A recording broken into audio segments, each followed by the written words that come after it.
Hello বন্ধুরা, তো শুভ সকাল। সকালের কিছু আমার নিজেরই কথা বলি, বক বক শুনুন আপনারা। ঠান্ডা তো পড়েছে জম্পেশভাবে, সোয়েটারও পরে আছি, কিন্তু উঠানের মধ্যে যেন একটু আধটু কুয়াশা ঝরছে, তাই চারিদিক ধোঁয়াশা ধোঁয়াশা দেখাচ্ছে। তো রৌদ্রও উঠেছে একটু আধটু, তো সে ঠিকভাবে ওঠেনি। তো চলুন দেখায়। এই দেখুন আমার ভাঙা সাইকেল। আমি কিন্তু স্কুটি নিয়ে স্কুলে যাই না, তো সাইকেলটার একদিক হ্যান্ডেলটা ভেঙে গেছে।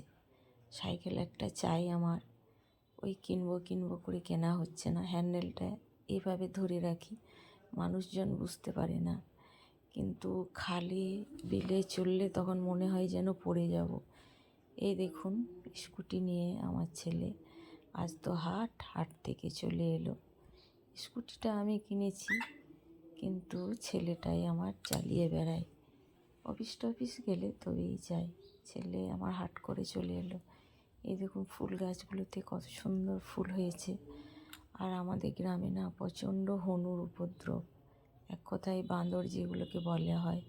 এই দেখুন গোলাপ ফুলের গাছগুলো ফুলগুলো খেয়ে নিয়েছে, পাতাগুলো নুচে ফেলে দিয়েছে।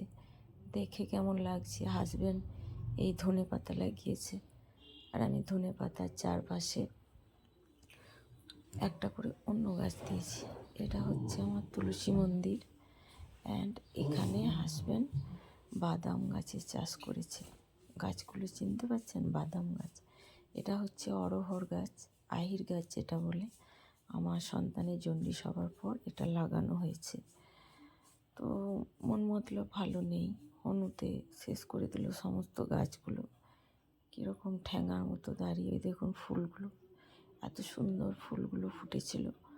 আমাদের গ্রামে কোনো গাছ হবে না, আমাদের মাটিটা এত সুন্দর না, এত সুন্দর বেগুন গাছ হবে লাগালে।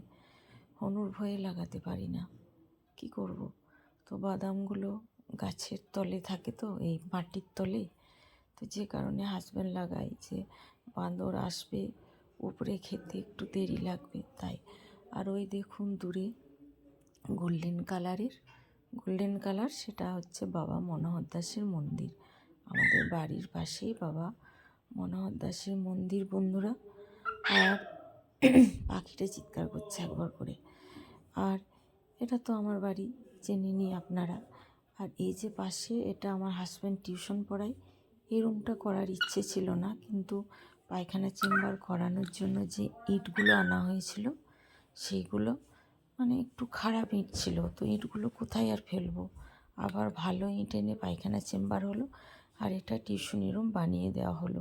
সকলে